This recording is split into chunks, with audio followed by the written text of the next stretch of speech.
1,000 lifetimes ago, I always dreamed to harness the stars in the palm of my hand and use it for the greater good. And even though those around me poked fun at the idea, I pushed forward. I tried to pretend that I didn't care what they said about my dreams. Nights of stargazing, living a life free from conflict. Just imagining how easy of a life those stars were having. But then this lifestyle started to sicken me. I needed change, I needed conflict, I needed a fight. And that's why you won't win! A Plates Wolf again? Okay, in my defense, they are really scary, okay? Cut me some slack.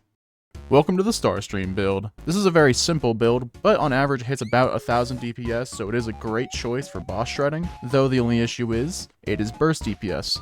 For our gear, we're wearing Profane Mage, enchanted with the Necrotic enchant for more weapon art damage, but on the trade-off of self-damage. We'll get to that in a second. For our infusions, we're wearing one more piece of Profane Mage, but we're going to switch it up a little bit, and instead of getting pure damage, we're going to equip 2 pieces of Winterwoof armor. The bleed from our weapon art, along with Winterwoof, allows for a bit of extra damage, along with the important part, healing. Because we're running Necrotic, we're dealing a lot of self-damage, so we want to negate that as much as possible. And because we're running a Scholar Guild, we're not going to have that vampiric healing. And of course, we're running Warped on our Ring and Rune. The Ring and Rune do not matter. Neither does Race. Anyways, on screen now is both the M1 and M2 DPS. They are not great. These are not how you're doing your damage because we've specced so much into our weapon arts with our armor and our infusions. However, the time to shine is the weapon art. Hitting about 1000 DPS and with 2 casts because of Scholar, you'll be keeping your DPS going for quite a while. Now, of course, where do boss shredders shine? They shine at the bosses. So let's check out Queen Bee real quick.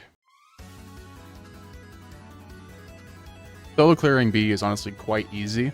Because of the Starlight handle and blade, we're hitting a lot of stars on our M1s, which break doors in a single hit. And your armor doesn't matter, so you can wear bunny armor for speed.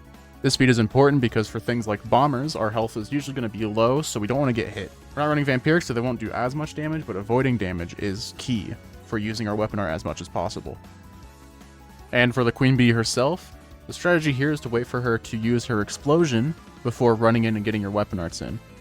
Of course, when soloing, also watch out for mobs. I didn't do that, I got hit, and I got punished for it. That's how it goes.